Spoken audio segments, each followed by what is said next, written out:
Thank you sir.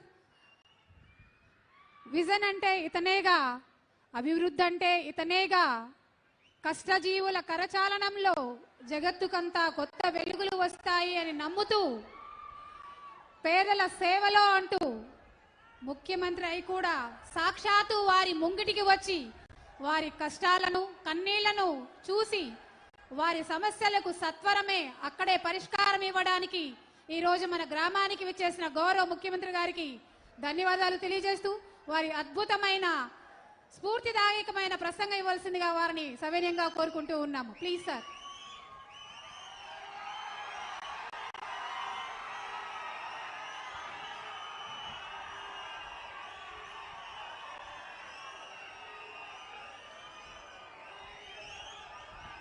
Okay తమ్ముళ్ళు,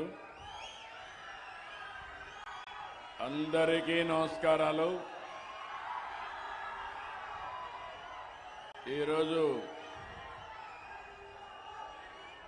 సభాధ్యక్షులు, స్థానిక శాసనసభ్యులు పాసం సునీల్ కుమార్ గారు, సహచర మంత్రివర్గ సభ్యులు ఫరూక్ గారు,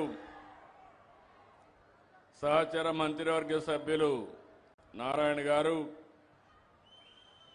ఆనం రామనారాయణ రెడ్డి గారు, శాసన మండలి సభ్యులు బిదా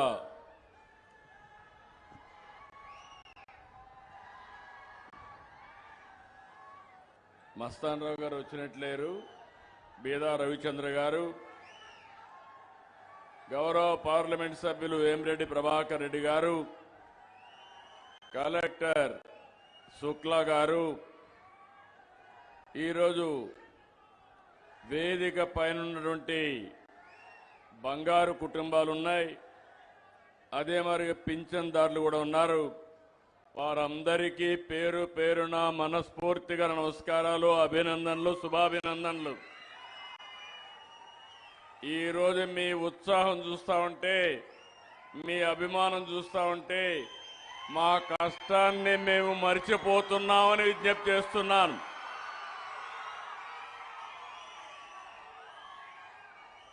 రెండు నెలల్లో రెండోసారి నెల్లూరు జిల్లాకు వచ్చాను.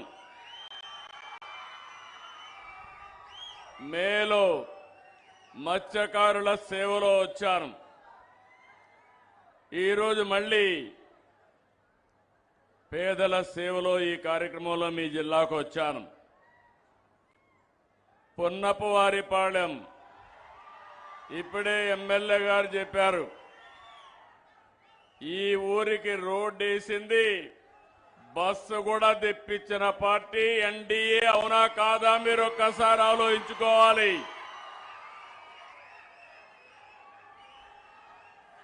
గత ప్రభుత్వం నెల్లూరు జిల్లాని అశాస్త్రీయంగా విభజించారు. నేను ఆ రోజు చెప్పాను, పాసం సునీల్ కుమార్ అడిగాడు, నేను మీటింగ్ లో చెప్పాను,